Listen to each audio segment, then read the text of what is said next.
Tumberman, Ursa. We've got a gyrocopter in the hands of Mind Control. And looks like MVP are already going to start to fight. And the Tumberman actually walks down. This has to be the first blood right now. Febby's backing up for the good long-range arrow. In she flies, in she hits, and Tumberman, welcome to game 2. QO being allowed to take the last hit. And that's the start to our game, Cinderin.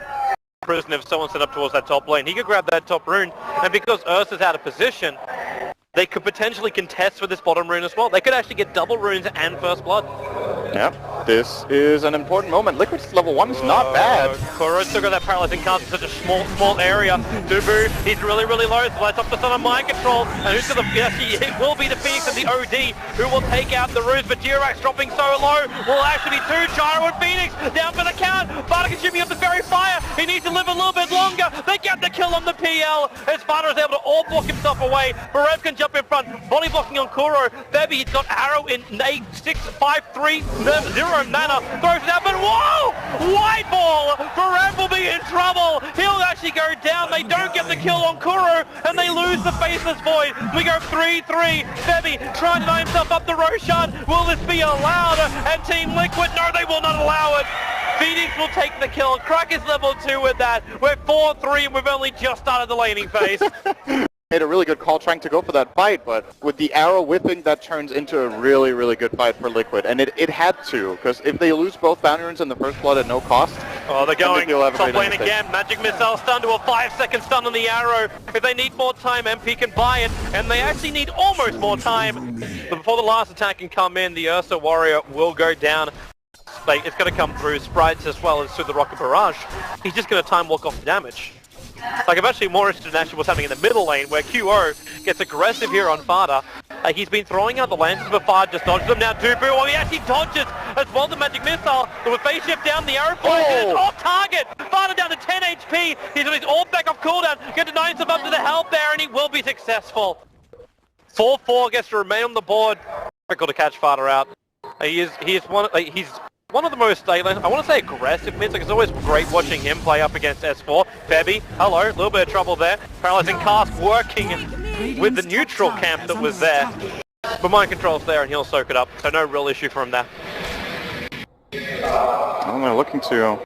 How much damage are they getting on this bottom tower? Not that much, actually. MP found Jirax. Jirax is actually going to get hit pretty heavily.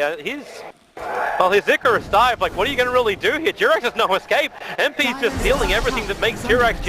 The paralyzing cast won't bounce. MP just needs one more attack. It's not enough. 26 life on Jirax, and MP, and he's actually been slowed down by these damn sprites. He can't really attack. Febby tries to come in for a point-blank range arrow, misses it on the target, and MP's going to go down to Tumberman. One more attack will do it, and, well, it will be the Ursa to take it. Looks like VS also having trouble with Mind Control on that bottom lane. He's able to catch him just before Dubu could make it to the tree line. Aggressively into a level 6 puck next to his tower, unless he has backup himself. The farm game is still pretty even overall. There is a slight lead for Liquid in gold right now. Oh yeah, Bebby, bottom lane. That's missed time. Completely missed time. Way too early.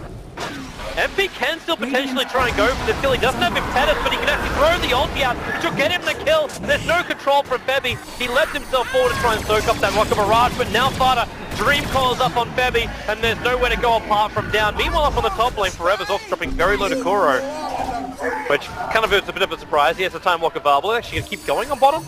With QO down here, Fada's going to Dream call himself, just orb himself away. QO's right behind him. He doesn't have enough damage to find the kill. So successful disengage from Team Liquid. And meanwhile, Matumba on Roche. QO seems to have no idea this is happening. Matumba will be soloing this very soon. He does. And Phoenix is still level 4, so there is no Supernova available just yet. MP revealed himself. They're aware of it. Dubo's in a really bad spot. Arrow connects. Keeps Mind Control out. Forev's just on his own little hunting play. He's chasing Kuro. He's got Matumban in there as well. He needs to give him a corner if he's going to find this kill. The question is, can he get back out? Time walks back off cooldown. Kuro's got paralyzing cast, and Forev, there's your time walk away. There's the fight with just enough life. QO's trying to come in to help him as Forev goes deeper into the tree line. QO is now backing up. He can't go into the tower. Forev will dive again. And now Jirax will give the vision, but Forev, successful TP out to safety. Putting down a 5-second arrow is really what they require. Unfortunately with their position, they can't just throw it. They need to get that Chronosphere off and stop Mind Control from the oldie, but actually they go for T-Rex on the back line. Duber's still holding into the stun. The arrow from Miranda will find that kill. The cooldown expended, but not really hitting any targets. And MVP already bailing out as Team Liquid. Not only do they buy back on the Phoenix, they rotated heavily. QO, he's got no doppelganger, so no escape out of here. One shot is coming back off cooldown, but it's already too late. There's still an expensive buyback to come out from Team Liquid. Support Phoenix, and they defended their tower with that buyback. I think that's actually okay. I think it'll be worth more to kill off that Phoenix, but yeah, you're right, it's not. And Dubu, well, silenced up. Perez jumping forward, dilating over on Fada, but now Morva Tubberman, the Blink Dagger is up. He's already picked off the Vengeful Spirit. He's not going to go for any more. They don't need to. Easy pick first to go on QO, then moving on to the VS, and you're doing damage now to the Tier 1 tower on top. That Observer was really nice though from MVP, so they understand that T-Rex, actually yeah, Bebby's arrow hits him absolutely perfectly. With a Starfall they'll find the kill. No potential for Nova or Icarus diving away. It's hard in the moment. It's one of those difficult ganks, and under this kind of pressure, sometimes you make those mistakes. Top lane? Yeah, Chrono's gonna go off. TP support's coming in for the VS, so they'll have the extra stun control. QO was waiting for this move with the Death Ward. Kurev, he's in this! He time walked out! He'll stay alive! MP drops the ult down. Kuro in a little bit too deep. He's taking too much damage from the tower, but it again comes in farther. He gets the silencer, but some of them will join him as well. Kurev, he'll go down. 2 on the sidelines. Not rise in my presence. Very good reinforcement here from Liquid. They're so fast. I think that's the best word to describe them. Oh my god, Bots actually found MP. There's no TP ready for the next 40 seconds. There is no escape plan here. He's gonna fall as well. 3 kills for Team Liquid, and yeah, this next Moonlight Shadow Chrono play has to come up big. Unless, I actually think it's too late. If Matumba just goes for Roshan now, they'll have it. They're coming up. They're not going for it. Dubu's already here, goes to stun over on Kuro. The arrow follow-up's gonna work, so Kuro's out of this fight for now, but Dubu, he's also saved by the OD imprisonment. The call-out from Mind Control, it won't actually hit perfectly. They'll still find the kill, then into a Phoenix Nova, which seems a little unnecessary. But Team Liquid, they just keep going. They don't care. You can throw away a Nova, and you'll still end up winning the fight. BTs, at least he can play out the side lanes, and this forces like Mind Control to come back and defend it. And then he can just follow through, and they need that defusal. Bottom lane, MP, yep. Silenced up, imprisonment, he'll do it on himself. A double Chrono for Rev. This could be big for MVP. They will find one. Fada actually gets hit by the arrow because Kuro ended up dying. They get the double stuns, but Team Liquid have already grabbed Roshan while those 2 kills were happening for MVP. But if QO gets to keep farming on this PL, that is a really bad matchup for Ursa later on. Well, that's the reason why Team Liquid are here. QO jumps over. There goes just out. Got 9-1 charges, but it will not be enough. Kill. Arrow never got him off. Oh, there's no backup. Yeah, they can't get. Back for Bebby. Minute 22. Not too bad. For Rev, do you feel this is worth it? Dubu's coming in from around the side, and that one will be worth it. They find Mind Control. The Wave of Terror doesn't hit, however, so Mind Control still sitting there with his crazy 38 armor, I think that actually is. Now they jump in, the Chronosphere, it just by space, the Paralyzing Cask and the Death Ward from Kuro. Death Ward not doing any nearer of damage to Dubu, but the Paralyzing Cask, it may as well be a second ultimate with the way for Bebby, as well as for Rev. Could not escape from it. Team Liquid kill to objective. They go after Dubu. Magic Missile will not save him enough. He's got swap available, but he just can't get enough space here. But Tubman will find the kill. A double for him. And they've still got the Aegis Immortal and didn't have to expend the 10-second BKB charge. MP's not even coming to join the fight. He's got a TP available.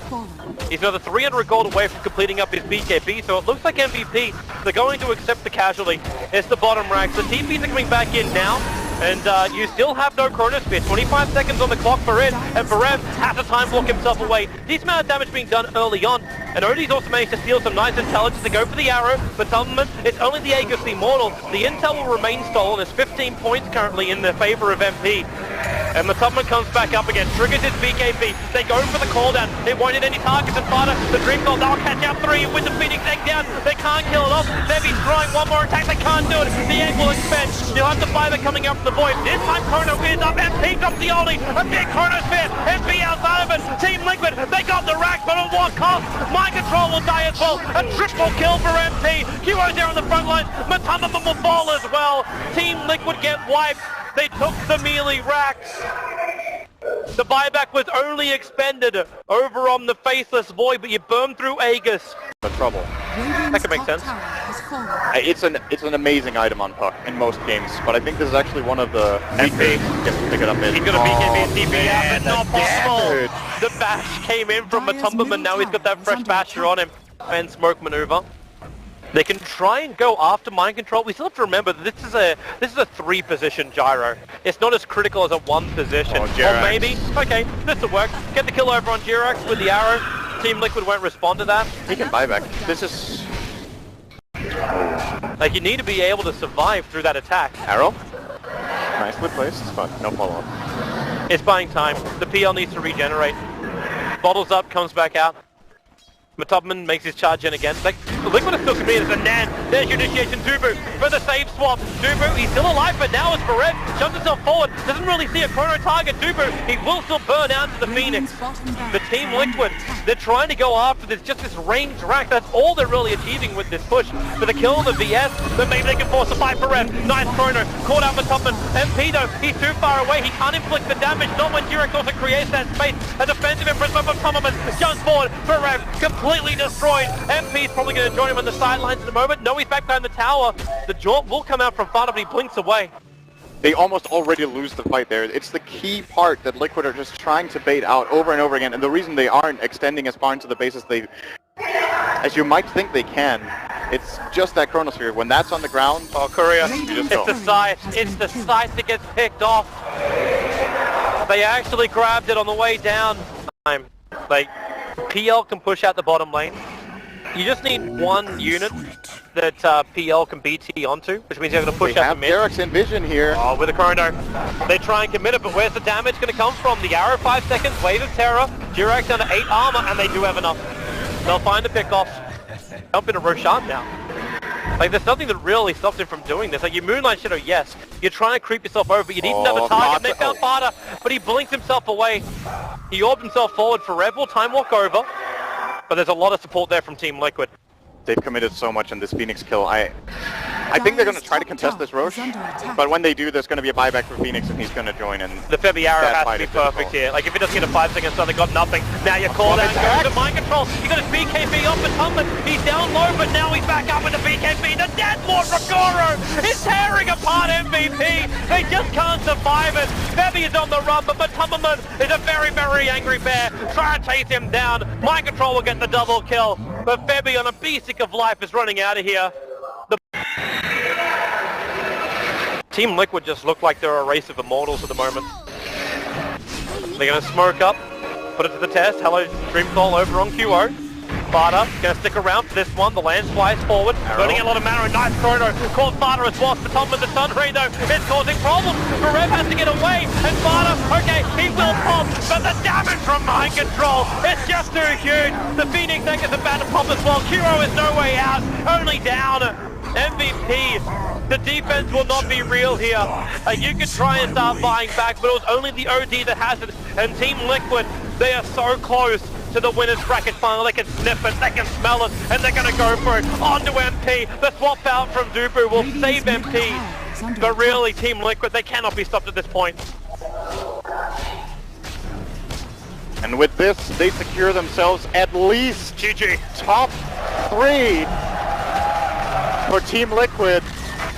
What a run, man. And going into this tournament, I'm sure they had a lot of confidence, but I'm also fairly sure that if you look across the predictions of people out there, it's got to be a 1-digit % that would put Liquid in top 3 going in. Yeah. Not only just Liquid getting in that far, it's the fact they also defeated a lot.